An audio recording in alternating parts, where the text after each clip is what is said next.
Boa noite, pessoal. Primeira aula depois da prova, está bem vazia a sala, né? Deixa eu passar a lista, eu lembrei agora.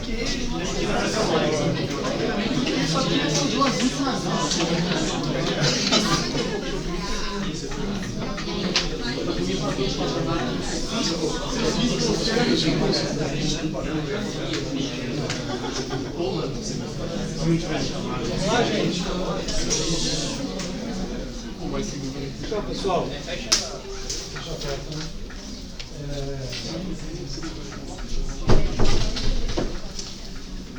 como eu falei por WhatsApp para vocês hoje, né, vocês fizeram a prova 1, né, a gente tem um certo conteúdo até ali. Desde o princípio, a ideia era fazer uma parte mais histórica, né, falando um pouco sobre como a filosofia surgiu, chegou até a modernidade e tal, e depois desembocar no existencialismo. Só que eu andei pensando, né, e considerando, conversando com a Isadora também, estava muito conteúdo, a gente não ia conseguir cumprir exatamente o que eu queria, né, porque tinha o Iluminismo, Kant, capítulo 5, 6, depois o 7, 8, né, e o 9, era muita coisa em 2 aulas, né? Então, eu cheguei à conclusão de que não ia dar, né?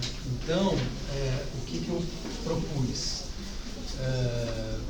Tinha 2 opções. Uma era ficar no livro do Danilo e seguir no percurso histórico, a outra era seguir o caminho que eu tinha proposto de fazer esse desvio e vir para o existencialismo. Então, eu fiz essa segunda opção. Aí eu abri 2 aulas para o Kant, porque, enfim, né, o Kant é um autor que eu conheço melhor, consigo, né, talvez, espero, né, a gente estava falando sobre isso, né, é um autor difícil, mas explicar um pouco melhor. Precisa de 2 aulas. Uma ia ser insuficiente, a gente ia acabar precisando da segunda. Então, 2 aulas. E aí, a gente vai para o existencialismo, no livro do Jack Reynolds, que o Leonardo, quem que é o Leonardo? Leonardo Campos, está aqui não. Não. Bom, ele foi a alma generosa que resolveu a nossa situação, né? Enfim, então, temos o livro, e aí eu dividi, especifiquei, né, coisa que eu não tinha feito antes, quais capítulos. Como ele trata do Kierkegaard e do Nietzsche no mesmo capítulo, capítulo 1, eu me propus a falar dos dois numa mesma chave. Claro que também é meio absurdo, né, falar desses 2 autores numa aula só, mas, enfim, a partir do capítulo 1, a minha ideia é fazer essa introdução ao existencialismo mencionando os 2, talvez mais o Kierkegaard, porque ele é considerado o pai do existencialismo, enfim. E depois, o capítulo 2 é maior, é mais denso, então é meio como o Kant. O Heidegger também vai precisar de 2 aulas, né? Então, são 2 para o Kant, uma para entrar na atmosfera, para usar uma palavra típica do existencialismo, na atmosfera do existencialismo, e aí a gente tem 2 aulas sobre o Heidegger, tá? E uma última de repasse, reflexão geral, etc., que está abaixo da onde a coisa está mostrando aí, né? Eu vou disponibilizar as aulas ali, como eu fiz dessa vez, né? Então, essa ideia do existencialismo hoje, né? Que é a discussão que ele faz no último capítulo. Então, a gente veria os 2 primeiros, aí pula para o último, porque ele vai tratar de vários autores no caminho que não daria para a gente abarcar, tá? Tudo bem? Alguma questão quanto ao programa? Então, essa é a ideia. No próprio Kant, eu vou tentar, na medida do possível, porque há leituras que eventualmente puxam um pouco o Kant para o existencialismo, embora isso a princípio, para quem já ouviu falar das 2 coisas, para quem já sabe um pouco do Kant do existencialismo, parece meio absurdo, né? Mas tem uma certa... Então, na terça-feira eu vou tentar, na terça e na terça e na quinta da semana que vem, que tem aula. Não, pera um pouco. Hoje é 27. Ah, bom, aí terça, aí a outra, então, nas 2 terças, né, vou tentar fazer esse gancho. E aí são autores, né, quer dizer, aqui eu estou numa área que eu tenho mais, de fato, assim, são coisas que eu estudei muito mais do que Platão, Aristóteles, o que a gente estava vendo até aqui, né, que eu estava seguindo pelo Danilo e tal, são coisas que eu estudei, mas não são, né, o meu percurso, de formação, né, mestrado, doutorado, etc., passa, e pesquisas mais recentes passam por esses autores, Kant, Kierkegaard, Nietzsche e Heidegger. Então são assuntos que eu tenho mais familiaridade, assim, mais, espero, né, condições de explicar. Então é isso. Então a gente vai falar sobre o Kant hoje, tudo bem? A gente tinha visto Descartes e o empirismo criticando Descartes, né? Então, eu já coloquei na pasta, não sei se vocês repararam, possivelmente não, porque eu não avisei no grupo, botei no final da tarde agora, mas eu já botei uma versão atualizada dos slides, que tem 3 slides novos.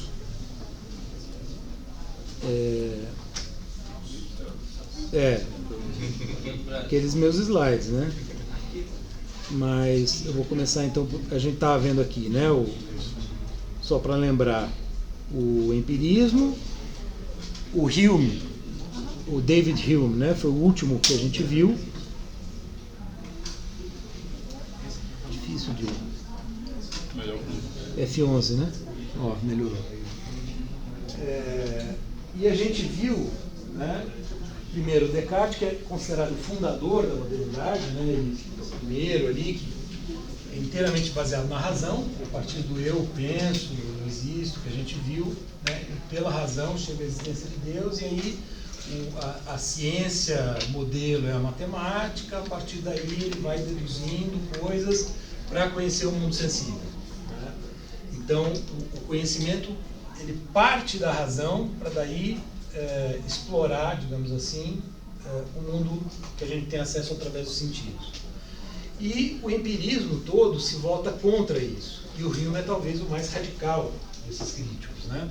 O Hume já é final do 17, começo do 18, né? Mais começo do 18, século 18. E aí o Descartes era começo do 17, né? Ele tem um tempo grande entre eles, muita coisa acumulada, e o Hume fala que tem que jogar os livros de metafísica no fogo, o mais radical dos críticos da metafísica, da pretensão de conhecer Deus, de ter um conhecimento total da realidade. Por isso, inclusive, que a gente viu, né, entre os empiristas, o ceticismo ele vai crescendo com o passar do tempo. Por quê? Porque, ao mesmo tempo que eles falam, olha, a gente tem que confiar no que a gente vê, né, nos nossos sentidos. Agora, os nossos sentidos nos dão, digamos assim, aspectos da realidade. Não dá para ir muito além disso, né? Então, as causas últimas, o fundamento último da realidade, esse tipo de coisa, né? O empirista começa a falar, não dá para saber. Então, o empirismo vai meio que virando um ceticismo, né? Um ceticismo que vai crescendo. A gente tinha um ceticismo moderado no Locke, ele se torna mais forte no Hume. É tudo uma questão de crenças, convicções que a gente tem. É o que eu falei. A gente sabe que a gente não está num sonho aqui, mas não tem como refutar o argumento do Descartes em termos, por exemplo, lógicos, né? Como provar para ele que isso aqui é real, não é um sonho. Prova é do domínio da matemática, da lógica, então... Né? Mas todos nós sabemos que não. O Hume vai dizer, bom, porque nós temos hábitos e crenças que nos levam a ter essa certeza. Agora, né, isso se cola em alguma entidade sobrenatural, extramundana, etc. Não. Né? Então, há uma atitude que é a atitude cética, né, de não se perguntar por isso. Bom, então, esse é o conflito que está dado na época, né, moderna, na época que o Kant começa em que ele se forma e começa a elaborar a sua própria filosofia, né? Mas só para contextualizar rapidamente, né, o Kant em termos de biografia, ele nasceu em 1724 e morreu em 1804. Morreu bastante, né, 80 anos. E a grande obra dele, que é a Crítica da Razão Pura, que inaugura a época, digamos assim, importante do pensamento dele, vamos dizer que ele tivesse morrido antes da Crítica da Razão Pura, ele seria provavelmente um nomezinho, assim, uma nota no rodapé na história da filosofia. Né? O livro que realmente transformou ele num dos maiores filósofos da história foi a Crítica da Razão Pura, que é de 1781. tanto quando ele tinha 57 anos. A gente brinca, né, que o Kant é a nossa esperança. Porque dá para, né, ficar famoso depois de velho. Porque tem outros filósofos que não. O próprio Hume, né, já jovem, fazia sucesso. E Nietzsche ficou improdutivo com 44, né, deixou aquela obra. Mas o Kant não. Né, ele publicou com 57 a Crítica das Ampulas. O Kant, na Alemanha, né, ele vivia em Königsberg, que é uma cidade que hoje chama Kaliningrado, na Rússia, extremo leste da antiga Prússia. Né? E ele nunca saiu de lá, ele nunca viajou, a não ser coisas de 80 quilômetros assim, em volta da cidade. Então, 80 anos, a biografia do Kant, tem filósofo que tem biografias interessantíssimas, cheias de aventura. O próprio Agostinho, né, que a gente estava falando outro dia, né, foi um grande pecador, depois se converteu. O Kant não, ele tem uma vida pacata, né, o tempo todo na mesma cidade e tal. Bom, mas intelectualmente, né, ativo, e ele foi formado na tradição metafísica, que é aquela que vem do Descartes, que costuma ser associada no século, com os grandes racionalistas do século XVII, Descartes, Spinoza e Leibniz. Né? Então, Leibniz na Alemanha, Descartes na França, o Spinoza na Holanda e o Leibniz na Alemanha.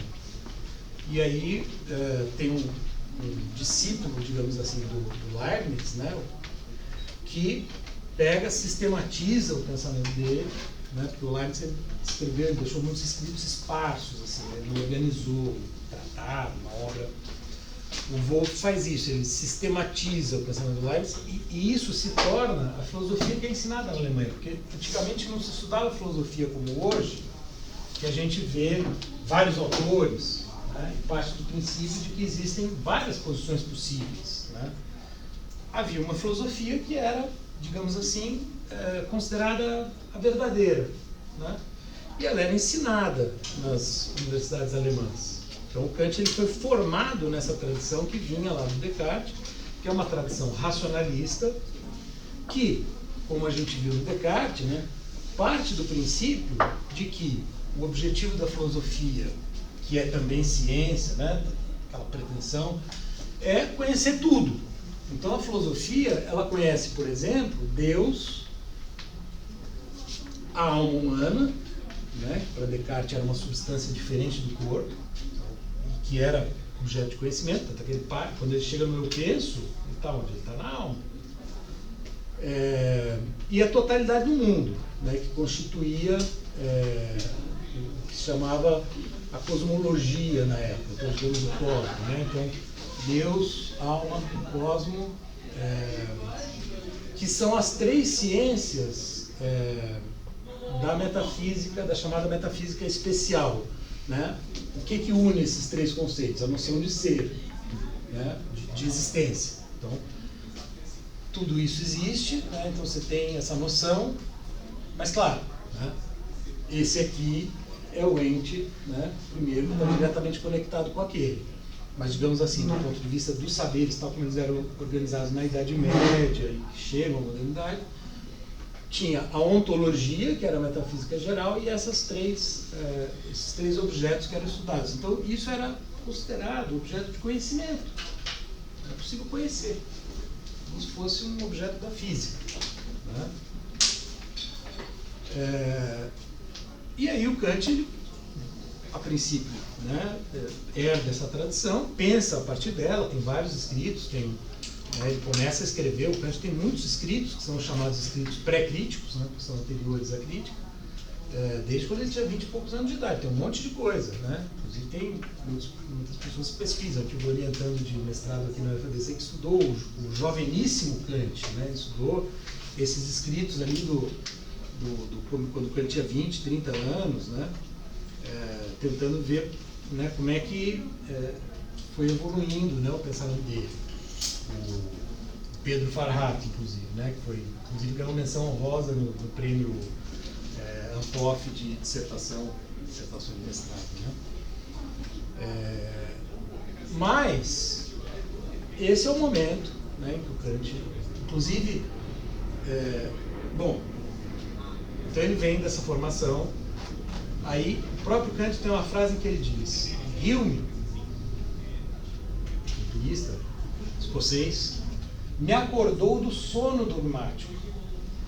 Porque quando ele leu Hume, com todas as críticas duras que o Hume fazia à metafísica, ele falou: putz, cara tá certo, né? Não dá para conhecer isso. Isso não pode ser objeto de conhecimento científico, né? Então meio que foi o momento em que deu esse estalo. Então, como a gente fala, ele me acordou do sono dogmático. Isso foi por volta de 1761, muito, 69, ou antes talvez. Em 1770 o Kant tem um escrito importante, mas o que acontece?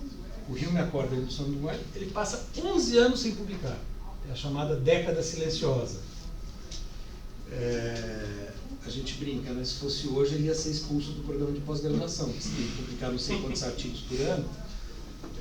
Ele passou 11 anos e aí saiu uma das maiores obras da história da filosofia, né? Porque passou 11 anos pensando, tentando resolver o problema que ficou para ele, que era assim: está aqui a metafísica, né? Para ele era, né, a chave de forma. E aí o Hume vem, bota isso em xeque, e aí significa, bom, então o conhecimento que a gente tem, ele é relativo, não dá para ter certeza, pode ser que depois de amanhã as leis da física mudem, é tudo incerto, né?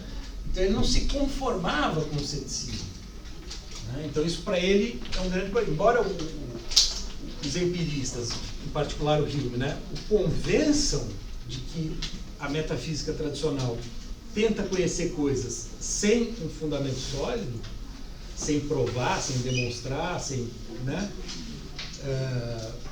Ao mesmo tempo, para ele, assim, como assim a gente vai ficar sem isso?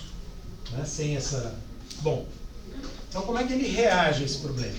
Né? Então, vejam, agora voltando a caracterizar o problema que ele herda, né? Para entender por que ele passou esse tempo todo meditando e publicou uma obra tão fundamental.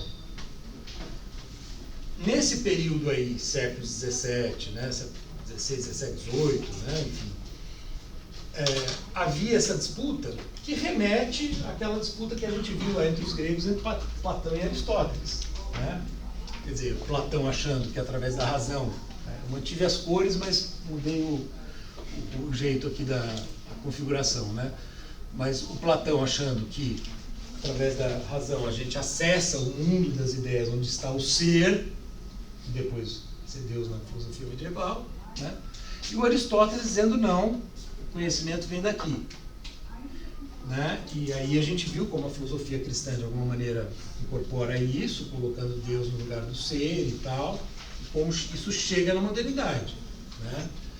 E como chega essa contraposição entre o que eu estou colocando aqui, depois, né, vai ficar mais claro. Isso aqui, esse azul, seria o quê? As ideias, mas as ideias compreendidas como subjetividade, né? Aquilo que está na nossa cabeça, né? Então, se eu falo árvore, né, não tem nenhuma árvore aqui, ninguém está vendo uma árvore, mas cada um de vocês representa na mente uma árvore. Se eu peço para vocês pensarem numa árvore, provavelmente cada um representa de maneira diferente, mas todos nós sabemos o que é árvore, né? Por quê? Porque tem alguma coisa no nosso intelecto que torna possível essa, né, essa compreensão comum de um conceito. Esse...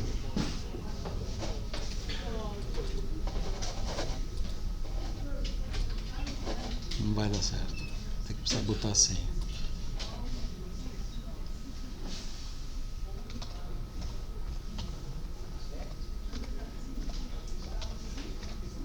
São 10 minutos que ele fica... 10 segundos, né? 10 minutos que ele fica ligado, né? Aí em 10 minutos ele... Ah, tá.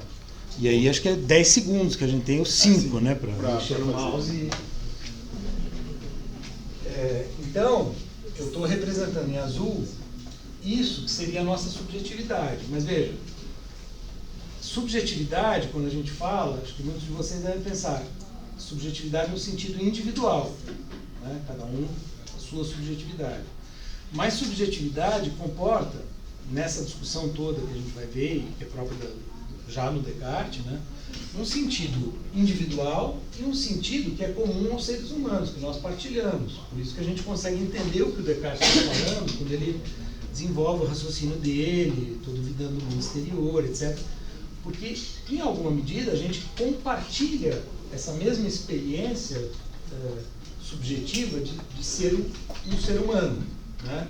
Então a gente se entende. Quando a gente fala, puxa, eu estou triste com isso, o outro entende o que eu quero dizer quando eu falo que estou triste com uma coisa, né?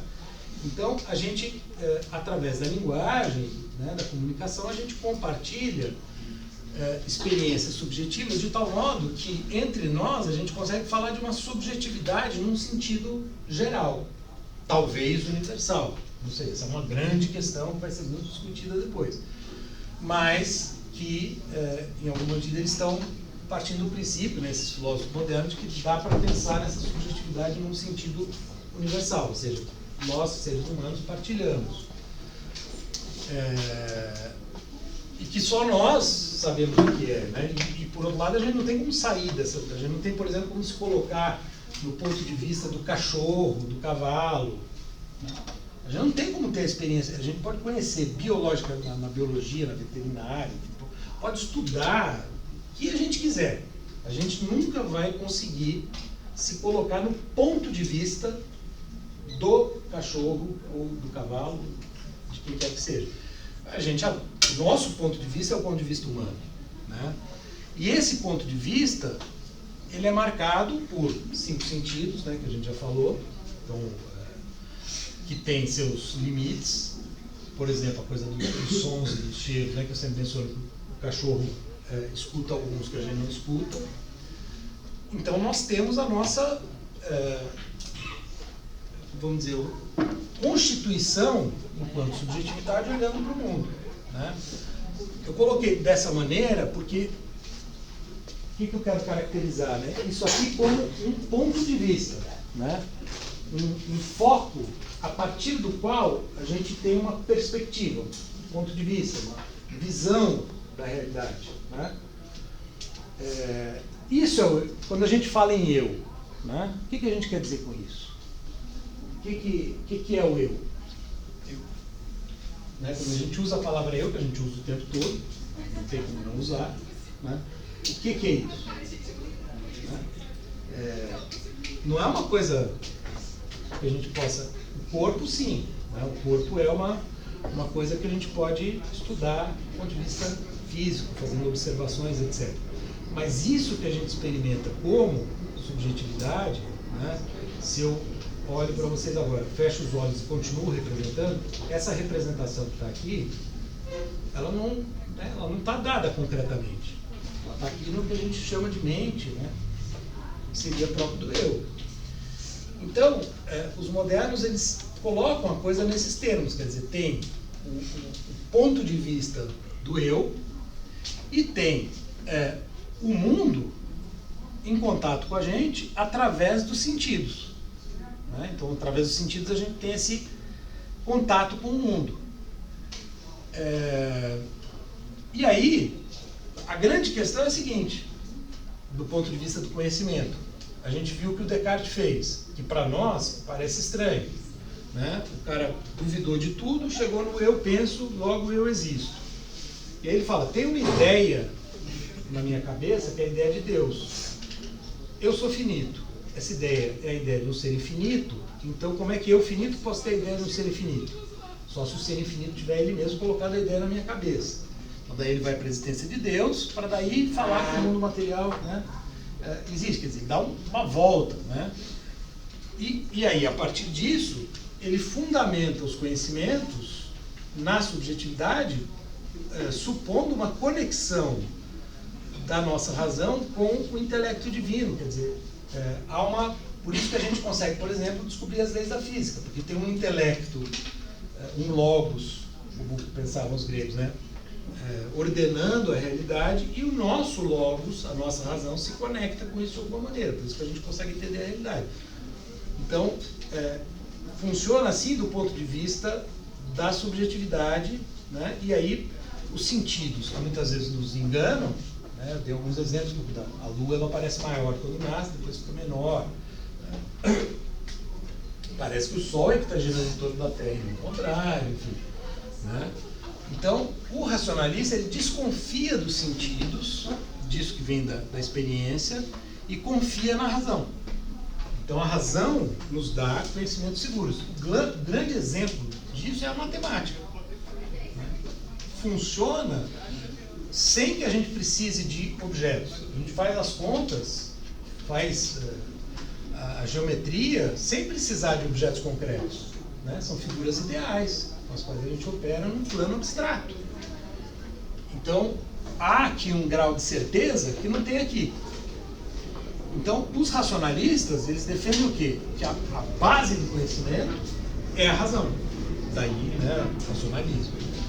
Então, uma vez que a gente tem todo esse arcabouço teórico na nossa racionalidade, em conexão com a racionalidade divina, né, nós temos condições de olhar para esse mundo que a gente tem acesso através dos nossos sentidos precários e organizar as informações que a gente recebe.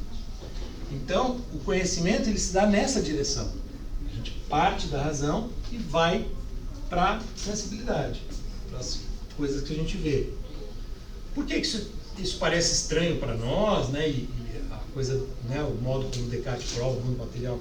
Porque nós estamos acostumados a uma visão mais empirista, digamos assim. Historicamente, o empirismo, a gente poderia dizer que ele foi mais vitorioso, né? Então, a ciência atual, né, a ciência desde então, ela se baseia muito na experiência, nos experimentos, né, quer dizer, então, naquilo que justamente a gente acessa através dos sentidos. Então, para nós, né, soa muito mais, sei lá, razoável, plausível, imaginar que o conhecimento parte daqui. Mas, para os racionalistas, durante um bom tempo, era uma maneira mais razoável de explicar o conhecimento. Quer dizer, como é que a gente conhece as coisas? Porque a gente tem essa conexão com aquilo que, por exemplo, né, decretou as leis da física. Por que o mundo funciona desse jeito? Porque tem uma inteligência que programou assim. Então, né, essa suposição ali é fundamental. Só que o empirista, o que ele chega? Ele chega e fala, não, mas a gente está vendo coisas no mundo que estão indo contra essas suposições dos racionalistas, né? Que estão mais ligados à tradição medieval, à tradição teológica, à tradição da filosofia cristã, que partia o tempo todo desse vínculo, né? Do intelecto humano, da alma humana com, né, com Deus. Então, os empiristas eles estão, vamos dizer, indo mais longe na crítica a essa tradição, falando, não, espera um pouco, né? Olha o que a gente está vendo aqui, olha o Copérnico falou, né? A Terra está girando em torno do Sol, o Galileu demonstrou, então o que a gente está vendo aqui está contrariando completamente o que vocês estão dizendo aí. Então eles começam a confiar muito mais nos sentidos, que são, vamos dizer, os sentidos eu coloquei aqui porque é o nosso ponto de contato com o mundo, né? Então, os empiristas falam, não, é na experiência que a gente deve confiar. Né? A gente viu isso na aula sobre o empirismo, né? Isso se liga a uma certa concepção, inclusive ciência que ali se configura, ligada à cultura britânica e tal. E eles, então, passa a haver esse grande confronto de posições na filosofia moderna, né? Entre o racionalismo de um lado e o empirismo de outro. E eles se colocam questões, né? Então, o empirista pergunta para o racionalista, mas você fala que o fundamento está em Deus, né? Mas me prova que Deus existe. Só que quando o empirista fala para o racionalista, me prova que Deus existe, ele está querendo uma prova aqui, né? Me prova que Deus existe no mundo material, concretamente, né? Empiricamente. O racionalista não consegue fazer isso, evidentemente, né? E vice-versa, quer dizer, o racionalista vira para o empirista e fala, tá bom, o mundo está aí, a gente tem essas percepções do mundo, mas por que existe o mundo? Da onde vem isso? Qual é o fundamento da realidade? Né? E aí o que vai acontecendo? Os empiristas, como a gente viu, do Bacon, passando pelo Locke, chegando no Hume, eles vão se tornando mais céticos, porque eles vão dizendo assim, bom, não sei, não tem como responder essa pergunta do racionalista. E também não sei, né, por que a gente consegue compreender. O fato é que funciona assim, a coisa dos hábitos, que o Hume fala, né, das crenças. Funciona assim no nosso dia a dia. Então, começa a haver um certo ceticismo nesse sentido. Ó, tá funcionando, tá bom, vamos continuar assim. Agora, não posso garantir que vai ser assim para sempre, né? O problema da indução que eu mencionei. Né? Até aqui todos os homens foram mortais. Pode ser que algum seja imortal, esteja aqui entre nós. Né? Enfim, o empirista ele ironiza essa pergunta do racionalista. Né? Dizer, tá bom, não tenho como provar, mas você acha que tem alguém imortal aqui? Eu acho que não, né? O empirista fala isso para o racionalista. Eu não tenho como provar, mas, né, enfim, é uma crença que a gente tem. Isso aqui é um sonho ou é realidade? A gente está aqui de verdade? Eu acho que sim, né? Acho que todos concordamos. Então, só que não tem como provar matematicamente isso. Não é uma coisa que seja comprovável matematicamente. A gente sabe que está aqui, né? A gente brinca, né? Aquela coisa do sonho, me belisca, professor. A gente está aqui. Agora, não dá para ir para esse nível de prova que o racionalista está exigindo. Né? Então, o empirismo ele vai caminhando por um certo ceticismo em relação às respostas últimas. E esse ceticismo, né, que implica, então, dizer, não sei se tem Deus, se não tem Deus, não sei qual é o fundamento da realidade, não sei qual é o fundamento da razão, né? Não sei. Né? Igual Sócrates, lá atrás. Quanto mais sei que não sei. Mas está funcionando, a ciência está funcionando, está gerando, né, inclusive, já aí, né, século XVIII, fábrica, tecnologia, ó, o negócio está dando certo. Hoje a gente pode dizer, ó, tem foguete para, né, tirar foto de Marte, tem, né, tudo que a gente sabe que tem tecnologia. Funciona, né? O empirista fala, funciona, a ciência funciona. Agora, por que funciona? Qual é a origem e tal? Não sei. E o empirista fala assim, não sei e não quero saber, não importa, né? Digamos assim. É uma questão sem importância, sem relevância. Né? Só que, se a gente adota essa posição, é isso que vai inquietar o Kant. Né? Porque o Kant vem daquela tradição que tenta encontrar fundamentos últimos, certezas primeiras. A gente viu, né, o esforço do Descartes é nesse sentido, de encontrar uma certeza fundamental que permite falar de tudo com absoluta segurança. Ele vem dessa formação, ele vê os argumentos empiristas, eles fazem sentido, aí ele fala, peraí, mas isso significaria que a ciência ela está funcionando, mas pode parar de funcionar? E talvez a grande preocupação dele, como a gente vai ver, é a seguinte: se tudo vem da experiência, né, como a gente viu, né, os empiristas falam assim, a nossa mente é vazia, a gente nasce e não tem nada, tudo vem da experiência. Então, né, o lado de lá, se é assim, então como é que a gente explica? Essa é uma preocupação do Kant na qual a gente vai desembocar, por exemplo, os critérios de certo e errado. Porque a realidade empírica, o que ela nos mostra? Como as coisas acontecem. Né? A gente consegue o quê? Descrever como as coisas acontecem nessa realidade. Né? Falar para os outros, a gente se comunica, elabora teorias, tudo funciona, mas é uma descrição de como as coisas acontecem. São juízos de fato, que a gente descreve fatos. Então, por exemplo, né, de um ponto de vista estritamente empírico, se eu vejo, por exemplo, né, um ser humano pegando um revólver, atirando no outro e matando o outro ser humano. Eu vejo essa cena. Do ponto de vista da ciência empírica, é um fato como qualquer outro. Como, né, a rotação da Terra em torno do Sol, como uma árvore tombando depois de um raio. Quer que seja, um fato, uma descrição de um fato. Não tem valor aí. De onde vem a ideia de que é certo ou errado?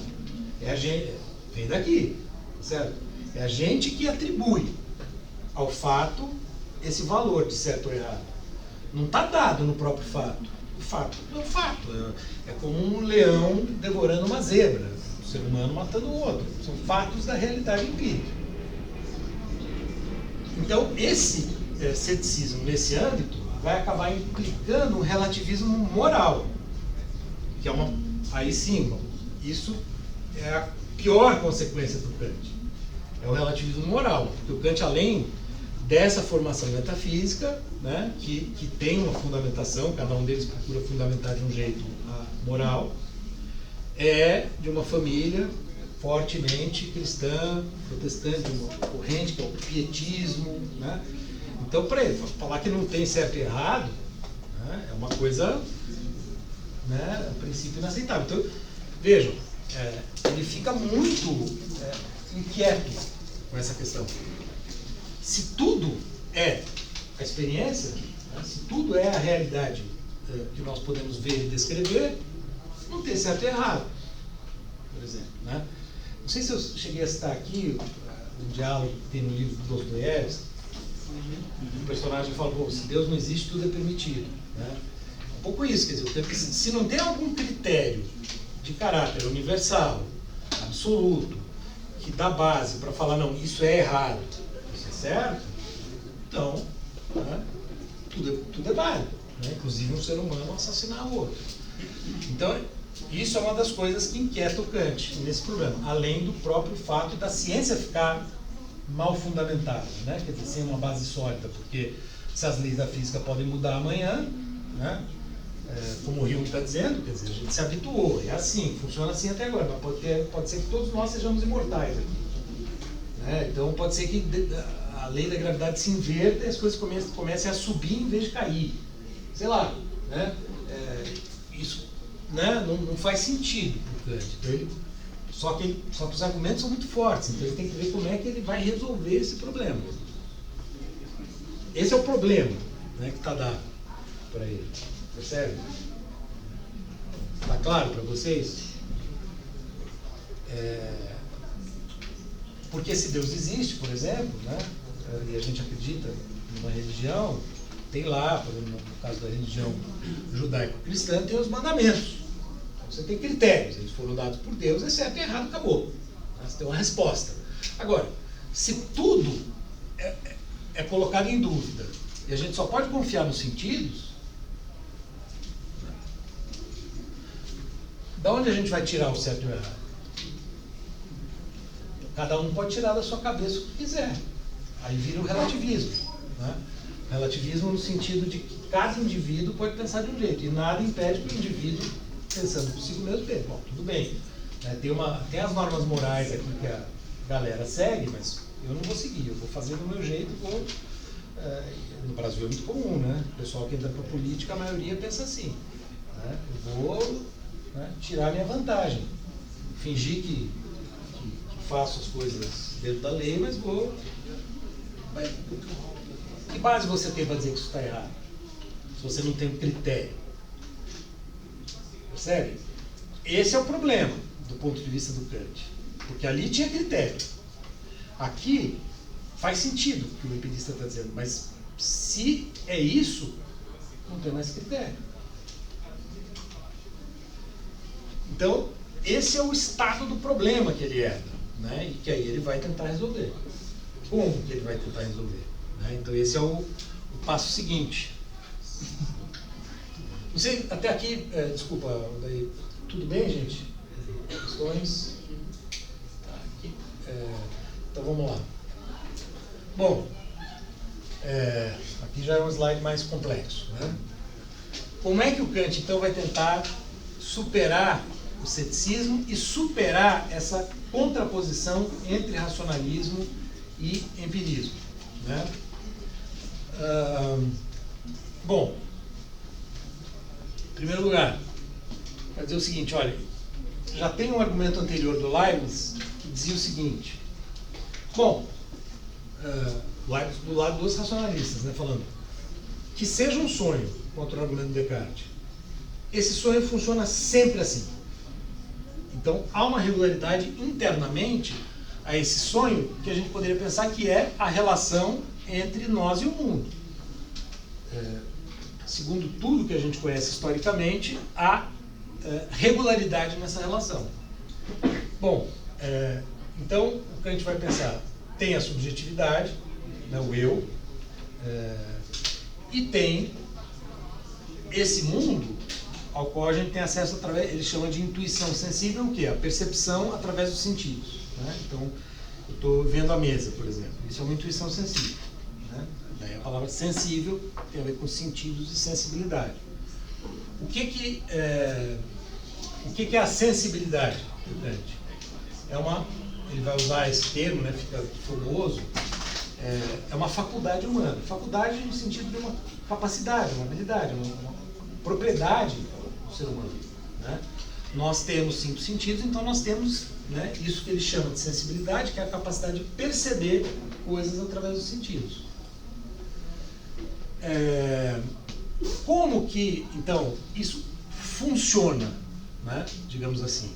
Ele está aceitando, veja, a crítica da razão pura, a introdução, começa dizendo o seguinte: todo conhecimento começa com a experiência. Então é como se o Kant tivesse mudado de lado, tivesse aceitado a filosofia do Hume. Né? Porque todo conhecimento começa com a experiência. Então, quer dizer, é aqui. Né? Mas, depois a gente vai ver que não é tão simples assim. A questão é, a nossa relação com o mundo, ela é constituída dessa maneira. Nós temos a subjetividade, como eu disse antes, né, que uma série de elementos a gente compartilha, e temos essa relação com o mundo através da sensibilidade, que nos permite ver, tocar, cheirar, sentir coisas, enfim, a gente tem, escutar, né? A gente tem uma relação através dos sentidos com o mundo. O Kant, ele vai, em alguma medida, pensar como os empiristas e falar, bom, se alguém me perguntar, isso que eu estou vendo aqui, né, a mesa, a carteira, é tudo que há aí, ou tem mais coisa? Pode ser que tenha mais coisa. Né? Pelos meus sentidos, o que eu estou vendo é isso. Pode ser que tenha mais coisa. Então o Kant faz uma distinção, que vai se tornar muito célebre, né, entre as coisas tal como elas aparecem para nós, por meio dos sentidos, e aquilo que elas seriam em si mesmas, sei lá o quê. Ou seja, ele está aceitando um pouco daquela dúvida cética. Daqui a pouco a gente vai entender por que ele então não cai no ceticismo, ele mesmo. Né? A princípio ele aceita essa coisa, porque o Hume falava, a gente não tem como chegar às causas últimas, às coisas em si mesmas. Né? O que ele está dizendo, de fato, no campo da sensibilidade, que ele vai caracterizar como sendo espaço-tempo, né? Esse é um ponto difícil de entender, não vou me aprofundar muito, senão ficar minha rascada, mas o Kant descreve espaço-tempo como formas da nossa sensibilidade. É muito difícil, a princípio, essa ideia, né, de espaço e tempo, então são coisas que estão no ser humano, né, na subjetividade. Bom, é um modo de demarcar o seguinte, que tudo o que aparece para nós na sensibilidade aparece no espaço e no tempo. São, digamos assim, bases absolutamente dadas, indiscutíveis de tudo que aparece para nós. São coisas dadas no espaço e no tempo. A cadeira, a mesa, os planetas, as estrelas, tudo que a gente vê hoje através dos megatelescópios, tudo está no espaço e no tempo. Né? A princípio, o que está aqui, que a gente tem acesso através dos sentidos. Se a gente voltar para a representação mental, né? Então, se eu fecho os olhos, estou vendo a cena aqui, mas não estou com os olhos abertos, essa cena está onde? Ela não está no espaço. Mas ela está no tempo. Então, mesmo internamente, quer dizer, a gente não tem como escapar do tempo. Isso vai ser, quando a gente vira o Heidegger, a gente vai entender porque o Heidegger dá mais importância para o tempo do que para o espaço. Tem a ver com isso. Né? Porque não dá para pensar nada fora do tempo. Fora do espaço dá. Uma ideia, por exemplo. Mas a princípio, bom, mas do ponto de vista daquilo que a gente vê, toca, né, e assim por diante, está sempre no espaço e no tempo. Então, isso permite delimitar, digamos assim, uma esfera do real, que é a esfera a qual nós temos acesso. Existe alguma coisa além disso? Pode ser que sim, pode ser que não. O Kant, por isso que eu coloquei aqui, né, uma fronteira, que não tinha no slide anterior. Ele está dizendo o seguinte, olha, nós estamos fechados aqui, nesse circuito. Não há como sair desse circuito do ponto de vista cognitivo. O nosso conhecimento está dentro desse circuito aqui, né, desses dois triângulos colados aqui, dessa forma geométrica aqui que eu propus. Né? Não tem como. É a nossa subjetividade em relação com o mundo, através dos sentidos. Então você me pergunta, mas será que tem alguma coisa além? Não sei. Né? Então, ele faz essa distinção. Por que fenômeno? Só um segundo, só a palavra fenômeno, né? Que eu mesmo, como tradutor do Kant, mantive, embora alguns tradutores tenham mudado. Ela se inscreveu na tradição, vem do grego phainomeno, que quer dizer aparecer.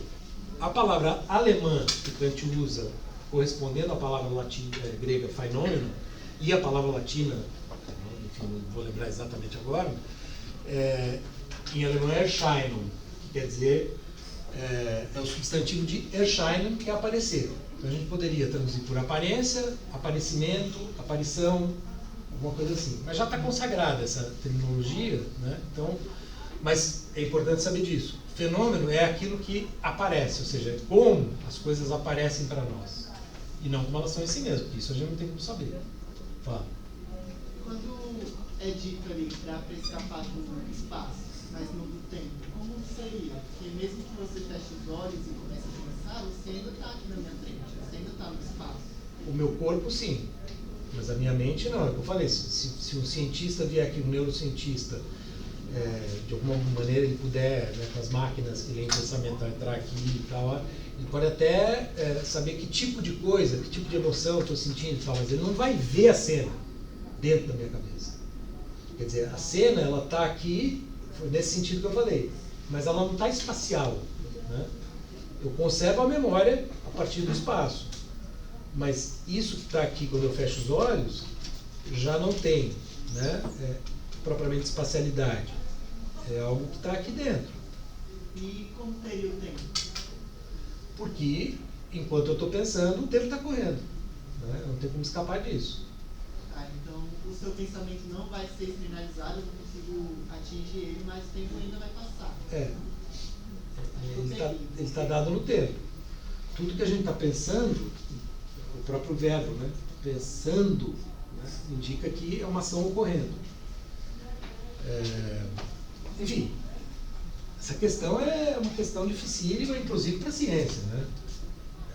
A discussão do Einstein com Newton passa por aí, né? O que é espaço e tempo. Os cientistas estão até hoje, né?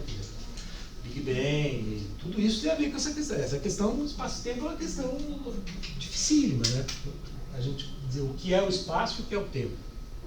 Mas eles são absolutamente constitutivos do nosso existir. Né? A gente está no espaço e no tempo.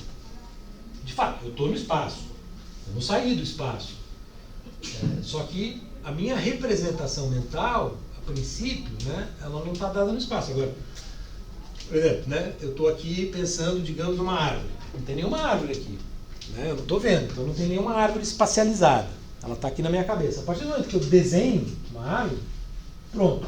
Eu dei uma dimensão espacial para ela. Ela está aqui desenhada na lousa. Mas enquanto ela estava na minha cabeça, ela não tinha essa dimensão espacial. Mas ela já tinha uma dimensão temporal, porque eu estava justamente, durante esses segundos, pensando na árvore. Então, o tempo vale para tudo que está aqui, mesmo por Kant. Né? Então, só que para as coisas que estão aqui, tem sempre as duas dimensões, espaço e tempo. Que é uma maneira que muitas vezes, até intuitivamente, a gente recorre. Se eu pergunto, né, se a gente se pergunta, bom, né, o que é comum a todas as coisas que existem? Todas elas, os planetas, né? Dentro do planeta Terra, os animais, o mar, o próprio ser humano, etc. Tudo está no espaço e no tempo. Né? Então, espaço e tempo são como que dimensões constitutivas do existir em geral. Então, é como se o Kant estivesse dizendo, olha, né, não existe sensibilidade sem espaço-tempo. E é através dessa dimensão, ou é nessa dimensão, que as coisas chegam até nós, do modo como elas aparecem, e a gente tem essa intuição. Bom, então o Kant é empirista. Ele está concordando com o Hume. Está dizendo, tudo vem daqui e a gente não sabe que as coisas são em si mesmas. Não. Por quê? Porque se a gente não tivesse certas categorias mentais que não estão no espaço, mas estão na mente, a gente não conseguiria produzir conhecimento. Então, por Kant, nós temos categorias mentais abstratas no entendimento, como já dizia o Platão, né? A discussão é a mesma de sempre. Né? Ela volta, ela vai voltando. E nunca vai parar de voltar. Nós temos categorias formais, abstratas, mentais, com as quais a gente conhece a realidade. Então, um exemplo. Isso o Kant chama de conceito puro ou categoria. Ele usa uma noção do Aristóteles que a gente viu, né? Que é a noção de categoria.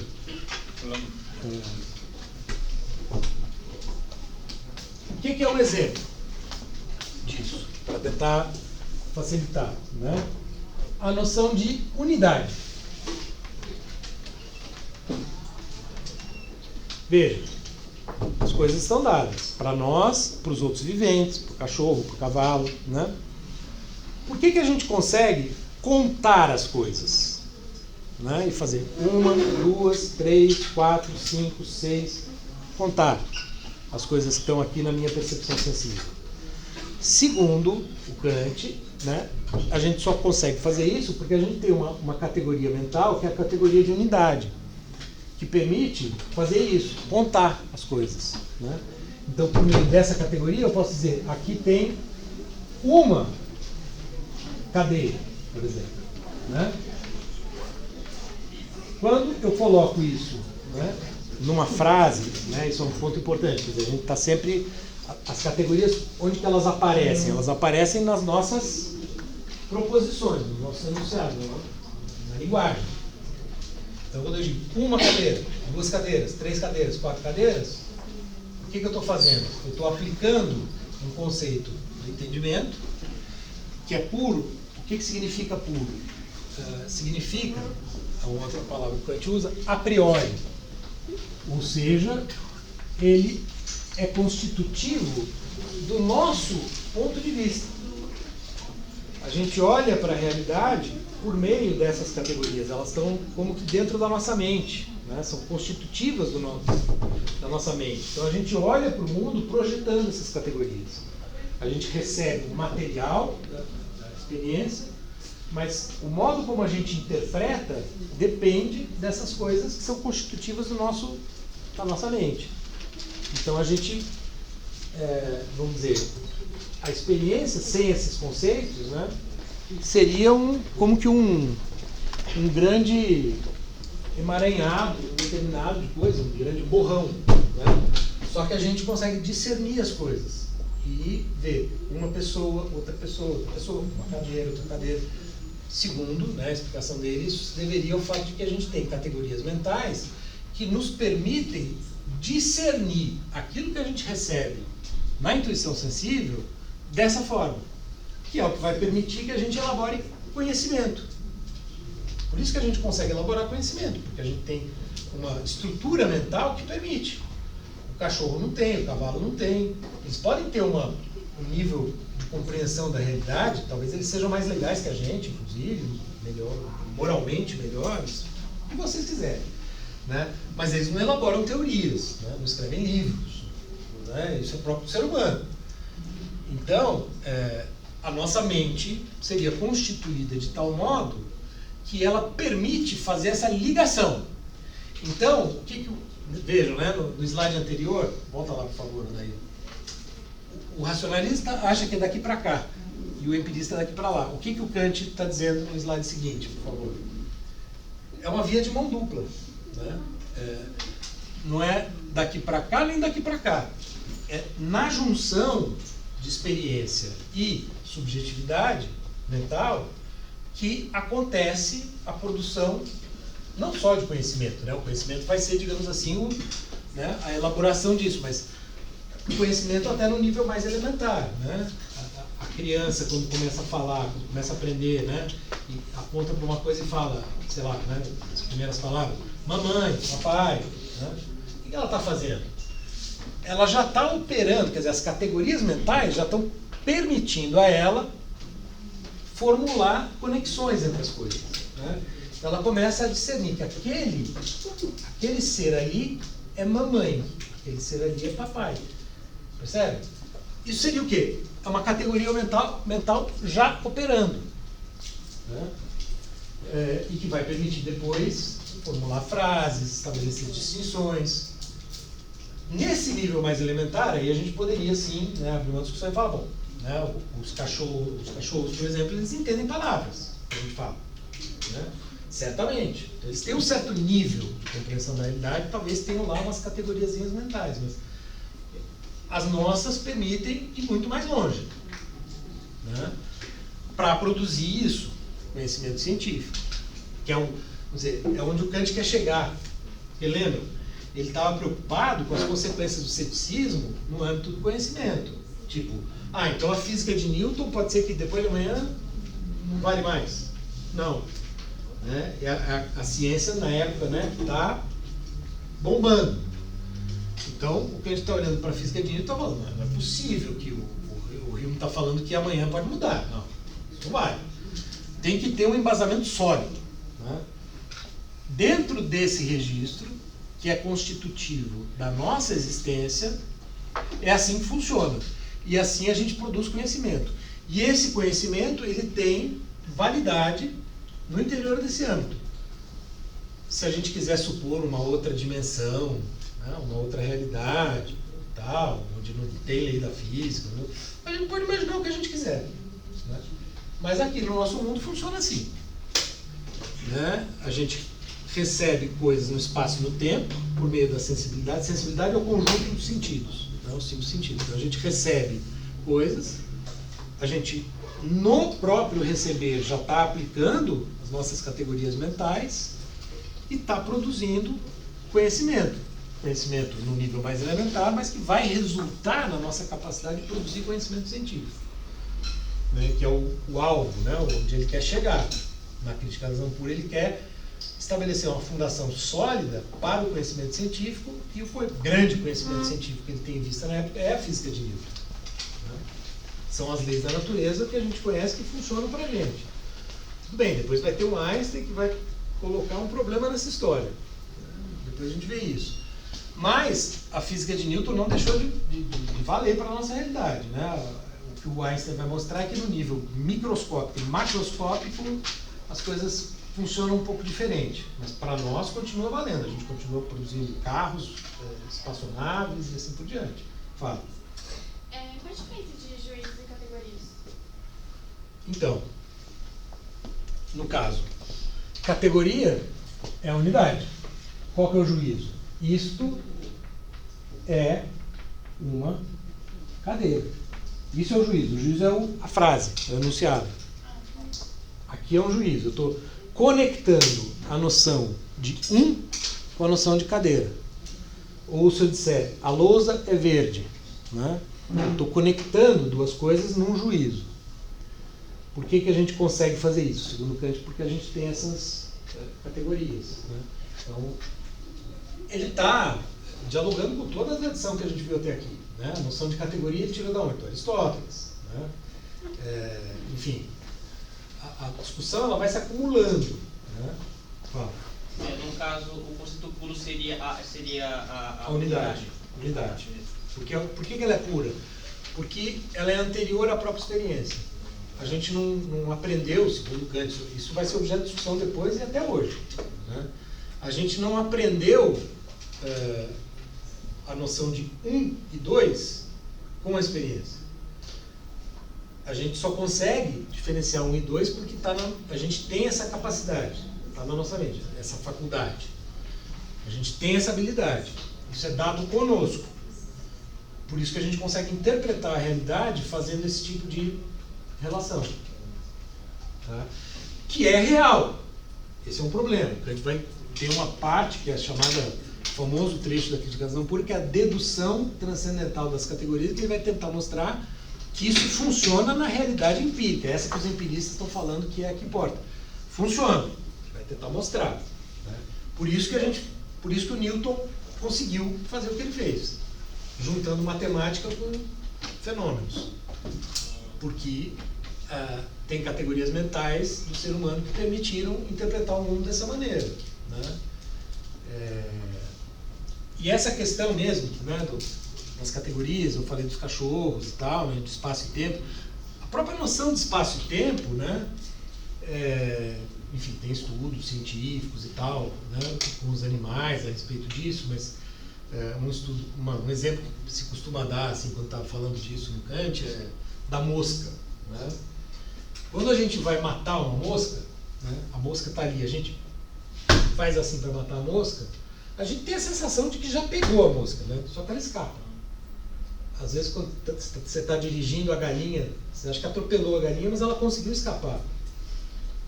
Bom, talvez porque ela tenha uma espacialidade, uma temporalidade diferente da nossa. Então, do ponto de vista da nossa temporalidade e espacialidade, a mosca não tinha como escapar. Se fosse um ser humano ali, não escapava. Só que ela escapa. Porque, digamos, né, a espacialidade e a temporalidade é outra. Enfim, essa é uma discussão bastante complexa, né? Mas ajudaria a pensar um pouco isso, né? Como é que ele está entendendo essa questão de espaço e tempo. Agora, isso é constitutivo do quê? Do modo como nós existimos e nos relacionamos com o mundo. Então, o Kant está tentando dar conta disso. Ele está dizendo, por isso a gente produz conhecimento. Agora, não tem como responder aquelas questões que os caras colocavam ali. O Descartes e os empiristas, né, colocavam uns para os outros. Qual é o fundamento da mente? É Deus? Então me prova que Deus existe. E aí o racionalista virava para o empirista e falava, não, por que você aceita aquilo que está dado no sentido? Não pode ser um gênio maligno enganando a gente? Quer dizer, como é que você pode confiar tanto assim nas impressões sensíveis? O mundo ele tem um fundamento mais forte do que a nossa mente? Por que confiar no mundo? A gente está muito acostumado a confiar no mundo porque nós somos de uma tradição empirista que se consolidou. Mas por quê? Quem garante que é assim mesmo, né? Então, as perguntas que uns colocavam contra os outros, o Kant está dizendo, olha, de fato, não tem como responder no âmbito do conhecimento. Então, ele está razoavelmente próximo do Hume nesse ponto. Por isso ele dedica a crítica da razão pura. A epígrafe é uma frase do Bacon, do Francis Bacon, o primeiro empirista que a gente viu. E começa a introdução dizendo, todo conhecimento começa com a experiência. Isso foi um choque na época. Né? O Kant mudou de time. Né? Tipo, ele era racionalista, metafísico, né? Que era a metafísica pretendia conhecer tudo isso, né? Esses objetos aqui, metafísica geral. O Kant mudou de time, virou casaca. O cara está dizendo que é só experiência. Né? Então parecia, né, que ele tinha mudado de lado, porque até aqui está relativamente próximo. Quando ele fala, não sei o que são as coisas em si mesmas, é como se ele estivesse concordando com as coisas que o Hume falava. Né? Qual é o fundamento da subjetividade? Não sei. Então, tem um monte de não sei aí que faz com que o Kant pareça empirista e cético, no primeiro momento. Né? A questão é, isso tudo diz respeito ao conhecimento científico. Mas, o conhecimento científico é só uma das possibilidades que se abrem ao ser humano na nossa relação com o mundo. A gente pode ter uma relação com o mundo que é de conhecimento e que, aprimorada ao longo do tempo, com experiências, etc., experimentos, dá o que a gente viu, né? Quer dizer, o Kant está ali no começo da Revolução Industrial. De lá para cá, a gente viu o poder que tem a ciência e a tecnologia. Né? Então, de fato, né, é uma dimensão da nossa relação com o mundo, inclusive, né, isso a gente vai ver depois nos autores existencialistas, uma dimensão de dominação do mundo. Né? O ser humano pegou a natureza e transformou, e fez o que ele queria da natureza, a ponto, né, a gente está tendo os problemas que está tendo agora porque desfigurou o planeta. Né? Então, as ondas de calor agora na Europa, que está todo mundo vendo nas notícias, quer dizer, a catástrofe climática já está aí, né? Mas, né, quando eu estava no final do colégio, já teve a Eco 92, né, no Rio. Ali era uma coisa que estava no futuro, agora não, já está no presente, né? A gente já está vendo as consequências. Então a catástrofe climática está aí e ela é resultado de um certo modo de relação do ser humano com o mundo. Seja como for, digamos assim, né, o Kant estava pensando nisso e mostrando como isso é possível. A pergunta do Kant que ele faz é: como é possível? Essa é a pergunta.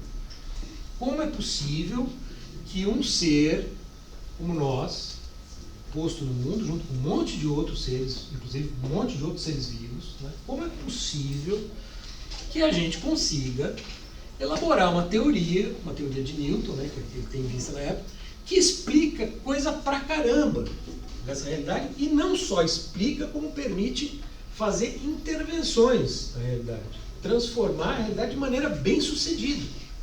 Como é possível? Essa é a pergunta. Como é possível? Então ele tenta entender como é possível, quer dizer, ele está, de certa maneira, partindo de uma realidade dada, que é a ciência da época, e está se perguntando como é possível que o ser humano tenha chegado a isso. As explicações que estavam dadas, dos racionalistas e dos empiristas, não eram suficientes para ele. Né? Então, o que ele tenta fazer é justamente responder melhor a essa questão. Responder melhor como é possível que a gente produza conhecimento científico.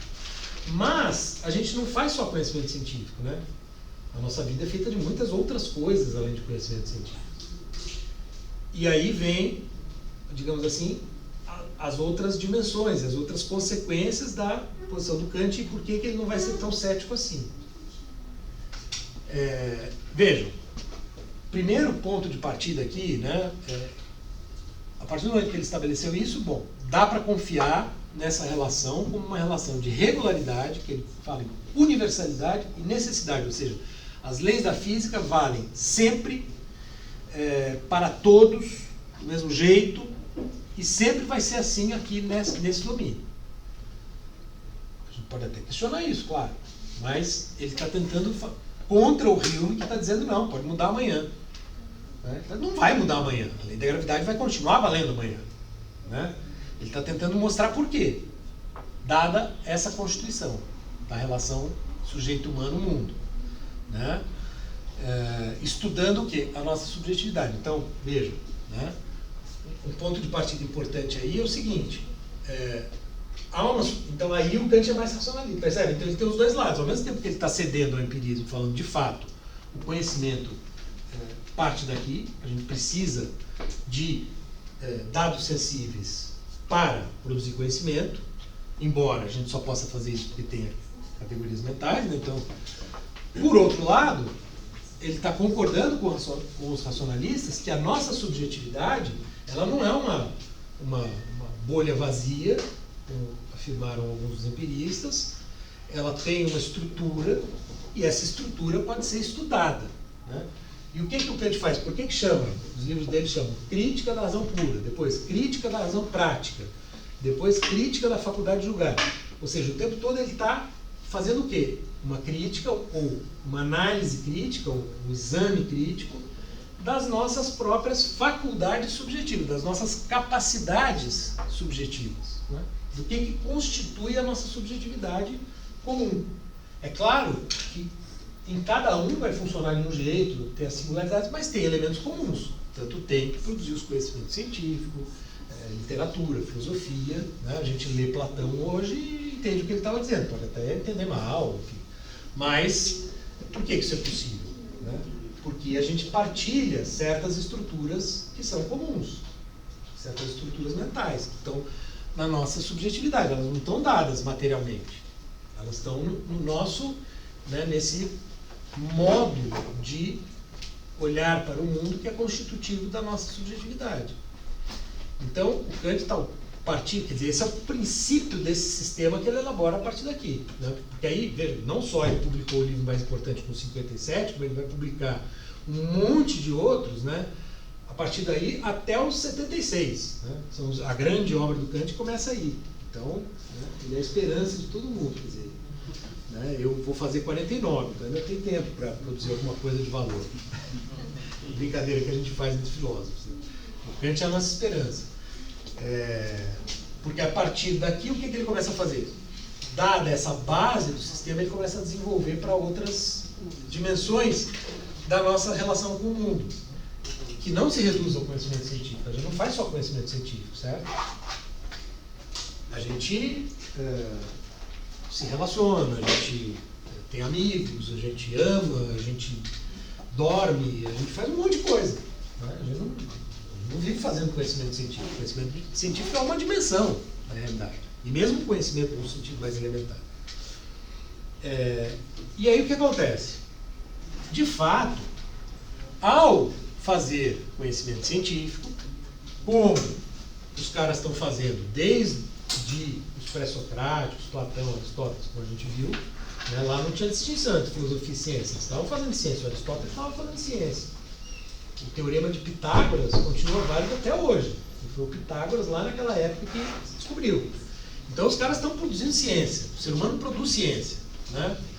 Ao produzir ciência mesmo, quer dizer, ao entender o mundo, em alguma medida, é natural, segundo Kant, é natural ao nosso pensamento, dada essa constituição que ele tem, essa constituição subjetiva, é natural que a gente se pergunte, como Aristóteles se perguntou, por exemplo, por uma causa primeira, porque todas as coisas têm causas anteriores, né, e a gente vai buscando as causas anteriores, a gente nunca para de se perguntar pela causa primeira.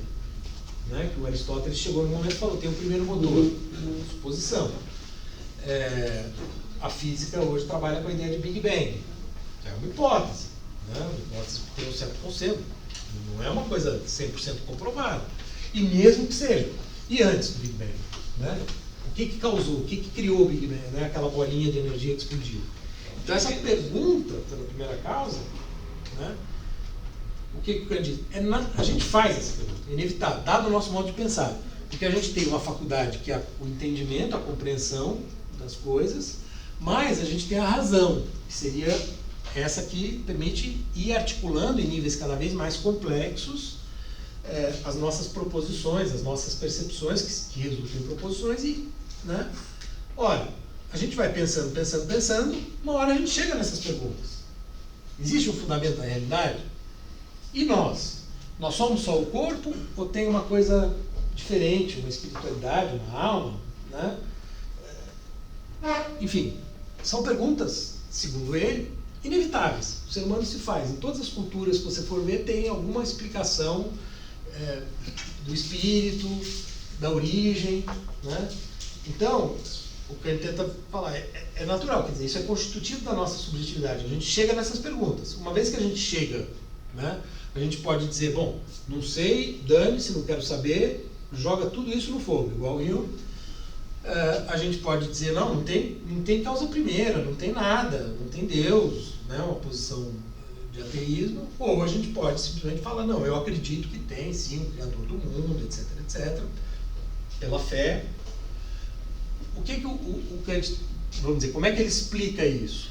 Que é a segunda parte da Crítica à Razão Pura. Então, na primeira parte desse livro, que começa com o conhecimento vem da experiência, então ele parece dar razão ao empirismo, né?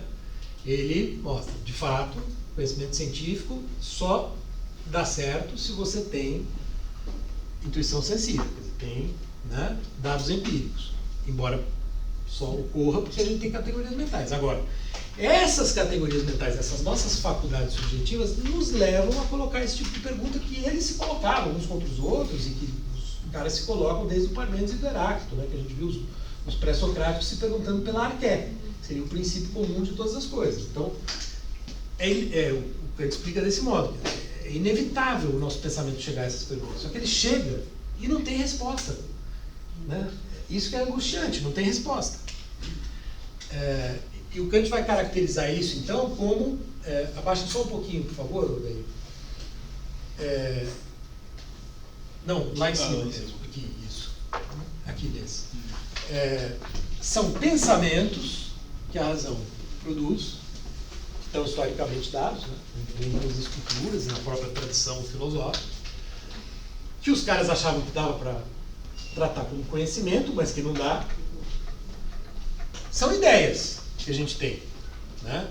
Mas são ideias que não tem como comprovar aqui, portanto não constituem conhecimento científico. Então o que elas constituem? Elas constituem um pensamento metafísico.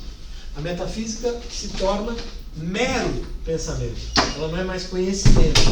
Essa distinção que a gente faz entre conhecimento e mero pensamento, pensamento metafísico, pensamento especulativo, né? Entre conhecimento, proposições comprovadas, teorias científicas e meras ideias, é fundamental, né?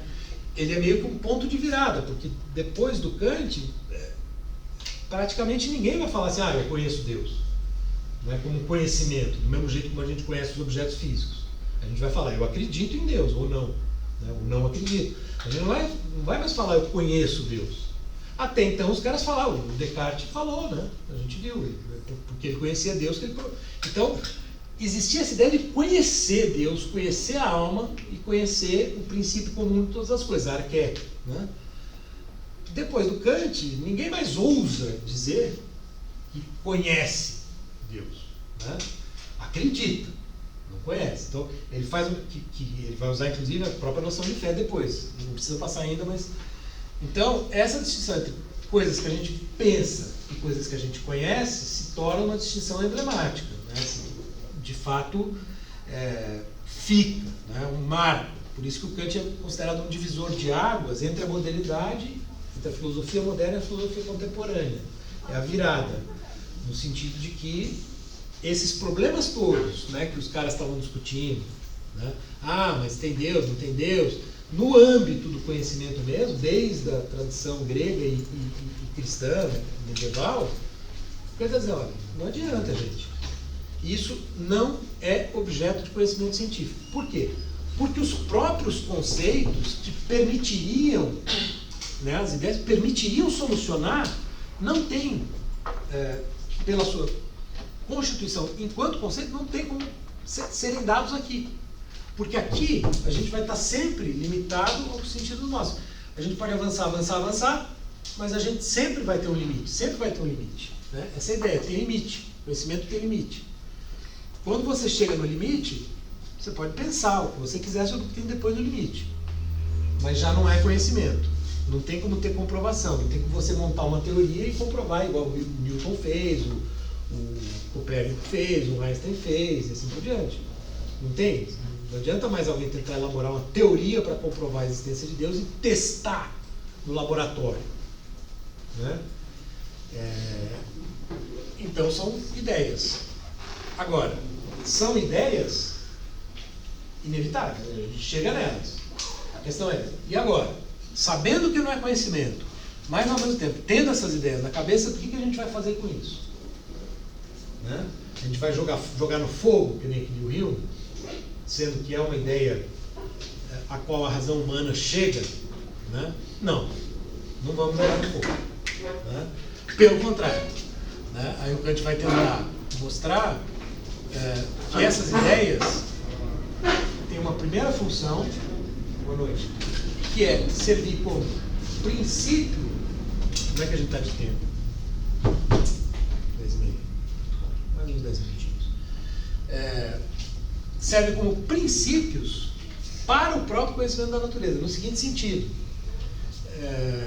eventualmente, o cientista, para montar um modelo teórico, ele precisa de hipóteses que não estão dadas na empiria. A própria hipótese de átomo, por exemplo, né? Então tem coisas que não estão dadas, mas são hipóteses que remetem a algo que não está dado materialmente, mas que são necessárias para explicar o que está dado materialmente. Então, a pressuposição de um todo organizado segundo leis, segundo um intelecto, né, é uma pressuposição que funciona bem para montar teorias. Mas isso não quer dizer que é verdade. Newton, por exemplo, né, que era também filósofo, tem um sistema que tem Deus. Tem conhecimento de Deus no Newton. É como se o Kant estivesse dizendo o seguinte, olha, se o Newton não usasse a hipótese de Deus, ele não teria construído as teorias que construiu. Então foi uma hipótese que ajudou. Mas é isso, é uma hipótese. Uma hipótese, então, quer dizer, as ideias então elas têm uma primeira função como hipóteses para ajudar a própria ciência. Primeiro argumento para não jogar fora. Porque esse é o ponto, né? Porque o Hume está dizendo o seguinte, olha, o conhecimento está aqui, então isso aqui a gente joga fora. Joga no fogo. Né? O Kant está dizendo não. Não vamos jogar no fogo, por várias razões. A primeira delas é essa. Elas funcionam como princípios para fazer ciência, para produzir conhecimento. Elas ajudam, como hipóteses reguladoras. Tudo bem, vai variando, a ciência tem diferentes. Tem muitos cientistas, né, que não acreditam em Deus, outros sim, até hoje, né, enfim. Agora, o quanto, né, isso é uma discussão em filosofia da ciência, né, o quanto que pressupor isso ou aquilo ajuda o cara a sacar uma coisa que vai ser uma hipótese bem sucedida, né? Eu tenho muitas vezes, não dá para saber, às vezes tem um cara que fala, eu estava indo para a Califórnia fumando maconha e tive e foi uma hipótese que virou uma hipótese bem sucedida, né? Tem esse exemplo no livro do Chalmers, cujo título está me escapando agora, né? Mas que é um filósofo da ciência recente. Então, o que leva um cientista a pensar numa ideia, não sei, pensar numa hipótese que depois é comprovada no âmbito do conhecimento científico, a gente não sabe. O Kant já estava meio que falando isso, quer dizer, ele está dizendo, se o cara, de repente, o fato dele acreditar em Deus pode ajudar na construção da teoria. Muito embora ele não tenha como comprovar que Deus existe, né? Então tem uma utilidade aí enquanto, né, hipóteses reguladoras do próprio conhecimento científico. Professor, mas isso que ele falava, por exemplo, sobre as capacidades humanas, sobre as faculdades humanas, essa estrutura de pensamento ele considerava um conhecimento científico ou não também? Ele entendia? Excelente pergunta. Excelente pergunta. Evidentemente isso não é, né?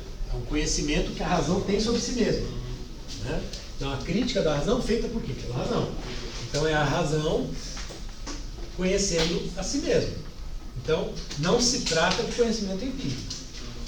Se trata de um conhecimento interno à nossa subjetividade, né? Esse conhecimento para o Kant é filosófico e é metafísico. Só que é uma nova configuração da metafísica. Essa é uma grande discussão, né? Porque o Hume está dizendo, olha, joga a metafísica no fogo. O Kant, ele está dizendo, não é para jogar no fogo, mas ele está dizendo que não é conhecimento. Então o Kant está fazendo o quê? Ele está meio que falando, a metafísica fica aí como uma coisinha secundária, dispensável, ou ele está dando um novo significado e um significado importante para a metafísica, né? Eu no meu mestrado eu discuti muito isso. Eu acho que ele está dando um significado importante, novo, mas importante. Por isso e depois pelo que a gente vai ver no âmbito da filosofia, a partir da filosofia moral. Mas então, para o Kant, a metafísica passa a ter duas dimensões. Uma é essa, é o que ele chama de primeira parte da metafísica, que é o conhecimento do a priori, disso tudo que está na subjetividade. Por que ele chama de metafísica? Porque não está na física, né? Não está aqui. Então é metafísica no sentido fora da física, né, que a gente já viu. Então, constitui parte da metafísica. A outra parte da metafísica está aqui, nesses pensamentos, que a princípio são meras ideias, mas que, como a gente vai ver na sequência, ele vai depois justificar como crenças, né? Ele vai dizer, é melhor acreditar que sim do que acreditar que não, digamos assim, né? Vai ser um pouco esse argumento. O pessoal brinca, né? O Kant expulsou, né, Deus, alma e mundo pela porta da frente, mas voltou, né, pela porta dos fundos. Sem ninguém perceber, voltou, né? E aí aparece nos bastidores, de repente Deus está de volta, né? Mas não como conhecimento, mas volta como postulado e como crença, né? Mas por que isso é possível também? Porque o Kant delimitou esse espaço e falou, olha, de fato, a gente não sabe o que tem além. Portanto, o que tem além, a gente pode pensar e discutir. Agora, enquanto conhecimento, né, isso é uma parte da crítica à razão pura, né, a segunda parte que eu falei, que são as antinomias. Por exemplo, em relação à existência de uma causa primeira, a existência de Deus. Né? Pega dois seres racionais, dois seres humanos racionais, bota eles no boteco, tomando cerveja e discutindo a noite inteira. 6 horas discutindo. Um dizendo Deus existe, outro dizendo Deus não existe. Argumentar o quanto quiserem, um vai convencer o outro, e não tem como. Por quê? Porque não é conhecimento. Então, e a história da filosofia para o Kant é isso. Por isso que tem o tempo todo esse ping-pong. Né? Um falando, olha, tem ali o ser, aí os sofistas, né, os pré-socráticos, olha Arqué. Os sofistas vêm e falam, que Arqué é coisa nenhuma. Né? Aí vem o Platão e fala, o mundo das ideias. O Aristóteles vem e fala, mundo das ideias, coisa nenhuma. Então fica esse ping-pong o tempo todo. O Kant está dizendo, olha, ninguém vai ganhar esse jogo. Não tem como ganhar esse jogo. Esse jogo é um jogo que não tem como ser resolvido. É um jogo aberto. Né? Eu poderia, né, dizer, bom, talvez depois de morrer a gente saiba. Resposta, a gente costuma brincar, né? Se Deus existe ou não, se tem alma, se a gente continua ou não, enfim. São perguntas que não dá para responder no âmbito do conhecimento. Portanto, em relação a elas, a gente só pode ter uma relação de fé. Não tem como ter conhecimento. E por isso que um vai convencer o outro. Porque não há argumento racional que convença alguém de que Deus existe ou de que Deus não existe. É uma outra dimensão da existência humana, não se trata dessa. Então vamos dizer, isso é uma coisa também importante, né? Uma herança que o Kant deixa que tem a ver com a especialização dos conhecimentos. O Kant está separando o joio do trigo, está dizendo, olha, são diferentes esferas. Né? Aqui está o conhecimento, aqui está a filosofia moral, que a gente vai ver na próxima aula, aqui está a estética, né, que é a filosofia da arte. Né? Então, o que significa a gente dizer que uma obra de arte é bela? Tem valor esse enunciado ou é totalmente pessoal, individual? Né? Isso é uma discussão que ele vai fazer. Cada coisa no seu lugar.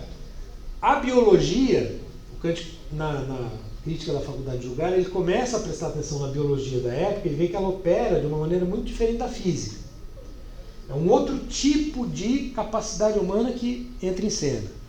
Então, que é o que ele vai chamar de juízo teleológico. Você tem que supor uma certa causalidade na natureza, que não é empiricamente comprovável, mas que permite, por exemplo, vai permitir depois, como se o Kant estivesse pronunciando, né, digamos, brincando, a teoria da evolução.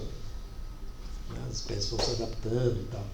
Mas, cada esfera tem uma lógica própria. Olha, logo depois do Kant, né, e ele já está dentro dessa discussão, começa o modelo de universidade com separação de faculdades, disciplinas, ramos do conhecimento. Que hoje, né, a UFABC entra, né, o projeto da UFABC e tal, tentando romper a lógica da especialização. Né? Mas a lógica da especialização está começando aqui. Como o tempo todo eu falei, lá nos gregos, nos medievais, etc. O Newton, o cara é filósofo e cientista, não tem distinção entre ciência e filosofia. Agora não, agora começa a ter. Uma coisa é ciência, outra coisa é estética, outra coisa é filosofia moral, outra coisa é a filosofia em si. Essa separação, né? É como se o Kant estivesse tentando, nesse estudo de como funciona a razão humana, colocar ordem na casa, digamos assim. Né? E aí, né, acho que a gente pode só passar rapidamente para o slide seguinte, mas deixar para ver melhor na próxima aula. A outra dimensão fundamental da nossa existência, que não é a do conhecimento científico, é justamente aquela que eu tinha mencionado antes, que era uma preocupação dele, que é a dimensão da ação humana. Né? Ele vai falar em razão prática, daí a segunda crítica, né? A crítica da razão pura e a crítica da razão prática, que diz respeito ao nosso agir e aos critérios do nosso agir, se tem certo ou errado. Né? Se a gente for relativista, não tem. Só que dado o modo como ele então estuda a subjetividade humana e essa limitação que ele colocou, essa limitação, ela é uma, por um lado, ele está dizendo, olha, o conhecimento científico tem solidez, ele funciona, mas ele também está dizendo o seguinte, para outros âmbitos, o conhecimento científico ele não vai. Então, ao mesmo tempo que a gente está dizendo, olha, a ciência, dá para confiar na ciência, ele está dizendo, mas a ciência não pode querer ir além do âmbito dela. Então, ao mesmo tempo que ele está fortalecendo a ciência, ele está enfraquecendo, entre aspas, a ciência, porque ele está dizendo, olha, ciência, não se meta em discutir Deus. E, a meu ver, isso faz todo sentido até hoje. Né? Tem aquele livro do cientista, não sei se é o Richard Dawkins, né? Deus um delírio. Né? É um cientista tentando dizer que Deus é um delírio. Não é um delírio. É uma hipótese para explicar as coisas. Enfim. Então, o que é? É um cientista querendo demonstrar cientificamente que Deus não existe. Né? Para mim, a posição cristiana continua muito válida. Não adianta. O cara querer fazer isso não vai dar certo. Né? Então, ao mesmo tempo que a ciência ganha força, ela perde alcance. E aí, onde ela não vai, a gente precisa de outros recursos. Né? Então, por exemplo, a gente vai fundamentar a filosofia moral em outras bases que são diferentes das bases da ciência. Depois vai vir a estética, vai vir, como é que eu estava falando, um outro tipo de ciência, que é a biologia, mas tudo com base na nossa subjetividade e na nossa relação com o mundo. Né? Porque aqui a gente vai ver melhor na próxima aula, o Kant vai tentar mostrar, vai tentar entender um pouco, que nós temos um princípio universal, totalmente discutível, ele vai ser muito bonito, desce o pau nisso, mas o Kant tenta formular, né? O que seria eu até numa aula, uma aluna comentou uma coisa, eu falei, olha, o Kant é mais ou menos isso que ele faz, ele tenta formular um princípio abstrato, formal, que seria válido universalmente, né? Isso vai ser muito criticado, muito discutido. Mas o próprio Kant, em nenhum momento, falou que isso aqui funciona para valer. Porque o ser humano, ele é feito de instintos e desejos. Então, diz o Kant, jamais um ser humano vai agir de maneira 100% moral. As nossas ações, elas têm um componente moral, mas tem um componente que é puramente instintual, volitivo, né, no âmbito dos desejos. Então, a gente está sempre unindo o útil ao agradável, segundo ele. Né, essa coisa que a gente vê assim, o cara está unindo o útil ao agradável, como se fosse uma coisa ruim, né, porque a gente deveria fazer o certo. O Kant, que é o cara que conhecido, né, pelo imperativo categórico, pela lei moral, ele é o primeiro a dizer, a gente nunca age só pela lei moral. A gente está sempre agindo, idealmente falando, a gente deveria agir pela lei moral, mas isso nunca acontece. Ele mesmo não faz isso, ninguém faz isso. Né? Porque o ser humano é as duas coisas. Então, a gente não tem como, porque só se a gente fosse anjo, né, ele usa essa imagem, não tivesse desejos, não tivesse instintos, não tivesse esse elemento corpóreo, volitivo, a gente tem. Então a nossa ação ela é resultante das duas coisas. Né? A gente brinca, né, tem os desenhos animados, né, tem o diabinho e o anjinho, né, falando na nossa cabeça, assim, um falando, vai, faz isso, faz que é legal, o outro falando, não faz porque está errado. A nossa ação vai ser resultado dessa briga aí, desse conflito interno que todos nós temos, segundo ele. Né? Então a gente tem é um conflito que tem dentro de nós. Mas ele tenta, né, argumentar que, por que tem esse conflito? Justamente porque tem de um lado os desejos e tem de um lado uma consciência moral que, segundo ele, estaria fundada num princípio subjetivo, como aqueles das categorias que funcionam por conhecimento. Né? O Freud, por exemplo, vai explicar de um outro jeito essa mesma equação, vai dizer, não, isso aqui é inculcado no indivíduo pela sociedade, vira superego. Né? E aí tem o conflito entre o superego e o id, né? O inconsciente e tal, né? Os desejos. Mas, o Kant está falando algo parecido. Né? Ele está dizendo, olha, nós somos esse conflito. Mas por que seria interessante? Porque ele fornece critérios e ele imagina o seguinte, né? Aos poucos o indivíduo pode se aperfeiçoar, né? Pode ir melhorando, digamos assim, se no começo a ação dele era 60% desejo, 40% lei moral, pode virar 60% lei moral e 40% desejo, fazendo uma brincadeira, né? Uma caricatura. E isso valeria para a humanidade, então a humanidade poderia melhorar, né? Então, ser menos instinto, impulso, etc., menos barbárica e mais civilizada. Né? Que é uma ideia que fez um certo, né, sucesso e tal, mas que foi muito colocada em xeque, né, quando veio o nazismo. Né? Teoricamente, né, a sociedade mais culta, mais civilizada, acontece uma barbárie daquelas. Então, enfim, essa ideia de que a humanidade vai melhorando, mas também, em nenhum momento ele diz que é linha reta, né? Pode ser com altos e baixos e tal. Mas isso a gente vê melhor na próxima aula, né? E tem o tal imperativo categórico, né? Como é que ele formula. Enfim. E aí até nessa chave, né, do conflito e do fato de que as nossas ações não são, né, assim, isso já vai dar um gancho para pensar a questão do existencialismo. O existencialismo, né, ele brota da onde? Da angústia que constitui a nossa decisão sobre como agir. Dadas as possibilidades que a gente tem, o que a gente vai fazer? Sendo que a gente tem um conflito interno. Seja em termos, a gente coloca esse conflito, seja em termos de lei moral e instinto, seja em termos de super-ego, e a gente tem um conflito dentro da gente, e esse conflito gera angústia quando a gente tem que tomar decisões importantes sobretudo, né? Às vezes a gente até para decisões pequenas, né, a gente demora, né? Vou comer isso ou vou comer isso, né? Você, sei lá, chega no restaurante, eu vou pedir isso aqui ou isso aqui, você fica ali, eu vou escolher uma roupa de manhã, que roupa eu vou vestir e tal. Só que tem decisões do tipo, que faculdade que eu vou fazer, né? Caso ou não caso com tal pessoa. São decisões de outra magnitude, né? Mas não, essa é a dimensão que o Kant vai pensar na chave da filosofia moral. Ele é muito associado a essa ideia, né, de uma moral muito rígida, né, moral e tal. Mas, né, vou tentar mostrar que não é bem assim. Enfim. Mas a gente, então, retoma na próxima aula.